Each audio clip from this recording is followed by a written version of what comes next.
Personne qui pouvait avoir un langage déplacé, c'est seulement Balak. Et celui qui pouvait avoir aussi un langage déplacé. Je n'ai pas déplacé. Non, non, j'ai dit, celui qui pouvait aussi avoir un langage déplacé, c'est seulement Goliath quand il pouvait bondir David. Mais l'Écriture nous dit ceci, que votre parole soit assaisonnée du sel. Vous comprenez? Pour les frères. Soit assaisonnée du sel. Je vais arriver à l'explication du frère. Oui. La loi est spirituelle, mais les peuples étaient charnels. Vous comprenez? Okay. Les peuples qui étaient charnels, c'est qui? C'est tout Israël, ils étaient charnels, ils n'étaient pas spirituels. C'est ainsi que la loi qui est spirituelle devait s'accomplir dans la personne du Seigneur Jésus-Christ. Quand Jésus vient, il dit, je ne suis pas venu abolir. Cela veut dire donner la vraie valeur à la loi. En donnant la vraie valeur à la loi, il doit expliquer conformément à Deutéronome. Chapitre 18, verset 18. Il dit ceci. Quel éternel Dieu de gloire vous suscitera un autre prophète comme moi? Vous parlez, pourquoi? Parce que Moïse c'était un prophète. Il a parlé le langage de Moïse, c'était la loi. Il fit des dons aux fils qu'il avait eu par ses épouses, au pluriel. Ses épouses, c'est-à-dire de second rang. Alors il était polygame. Lui il dit qu'il n'était pas polygame. Vous-même, vous n'êtes pas prédicateur. Vous n'êtes pas prédicateur. Mais vous avez l'intelligence plus que lui. Non, non, maintenant, d'Abraham. Quand on dit avec ses femmes, c'est-à-dire où les bébés qui a quoi ses épouses, sans nombre, sans nombre. Ses épouses, on ne fixe pas. Non, il ne faut pas raisonner là-bas. Ses épouses, ça veut dire que c'était au pluriel. Le texte n'a pas dit ça. Le texte n'a pas dit ça. Abraham, je lis ici.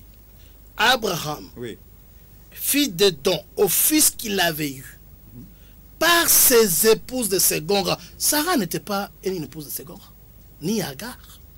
Qu'est-ce que vous appelez épouses de second rang? Ce sont des concubines. Les femmes avec qui on vit légalement sans verser la dot. Par exemple, Bila. C'est-à-dire qu'il vivait dans le péché. S'il vous plaît. Par exemple, Bila. Non.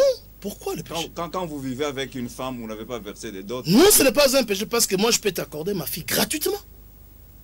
Par exemple, ma femme à moi. Oui. Peut chercher pour moi une autre femme, comme Rachel avait cherché Bila.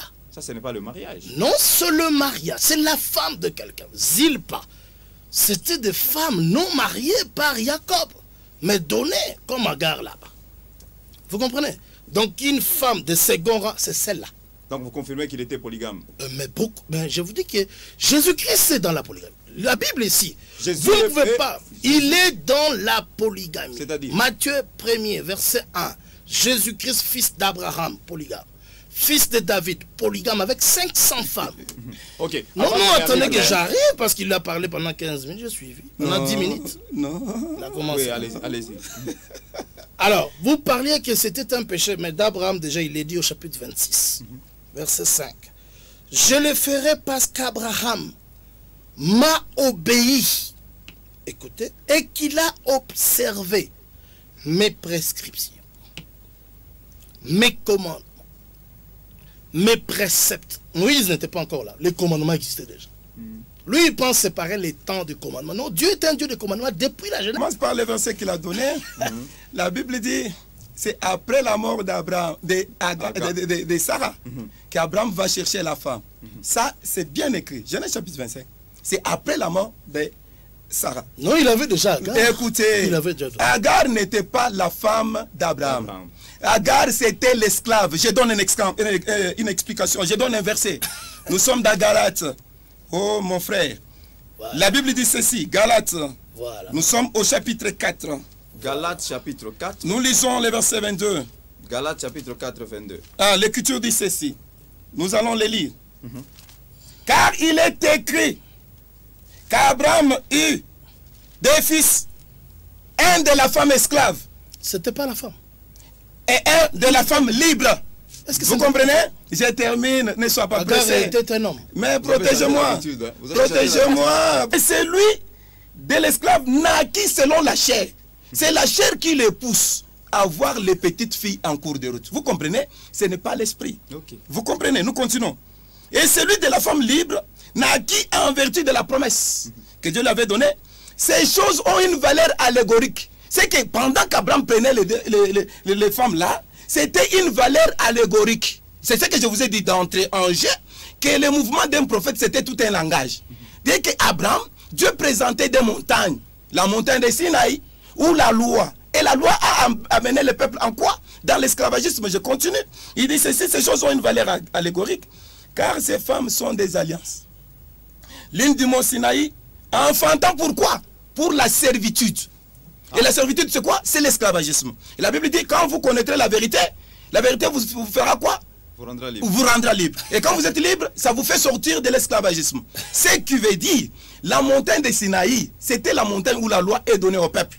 Et par... C'est Hébreux chapitre 11.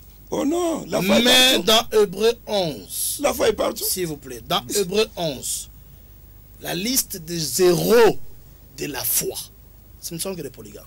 Abraham, Moïse, on a cité Josué, on a cité tout le monde là-bas.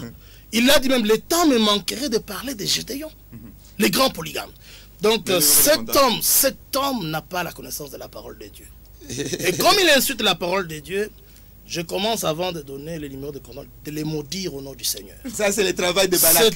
C'est le travail de Goliath. Paul a dit que Goliath blasphémerait, maudissez les Galates chapitre 1. Alors, vous pouvez voir vous-même que non, si vous n'avez jamais trouvé un démon, c'est celui-là. Maintenant, pour revenir dans ce qu'il dit que le Christ n'a qu'une seule église. Il peut lire que plutôt Apocalypse chapitre 1, depuis le verset 10. Ce que tu vois, écris-les aux 7 églises. Les églises de qui? De Jésus-Christ. Lui dit qu'il a qu'une seule église. Donc ça, c'est déjà compliqué. Et Paul a dit, mais bien sûr, Paul a dit, je vous ai tous, écoutez la phrase. L'apôtre Paul dit, je vous ai tous fiancés à un seul époux. Christ reviendra pour se marier. Il ne se mariera pas avec un seul individu. À lui, nous formons tout le monde, tout le monde aura sa couronne, son diadème, sa récompense. Chacun sera jugé d'une manière individuelle. Vous lui avez donné une minute quand même. 099, c'est ça mon numéro. Parce que nous sommes à la fin. Alors 099 366 23 73 et 081 930 50 70. Oui, pasteur. Qu'il soit maudit au nom du Seigneur. Merci beaucoup. Nous n'avons pas appris à maudire les gens. C'est seulement Balak qui maudit les enfants d'Israël et Goliath qui maudit les enfants d'Israël. Et j'ai à côté de moi un Goliath, les grands maudisseurs. Mais moi, je l'ai béni pour qu'il ait la vie éternelle. Oui, alors, je suis en train de dire ceci. Lui, en tant que Goliath, voyez-vous qu'il a manqué des arguments. Tous les peuples de Colosie se rendent compte. L'Écriture nous fait voir en matière de l'Église, c'est que nous qui sommes plusieurs, nous formons un seul corps. Qu'il aille relire sa Bible parce qu'il a oublié de la lire, parce que les yeux étaient en train de regarder les femmes. Permettez-moi de lire seulement les femmes à qui il devait marier.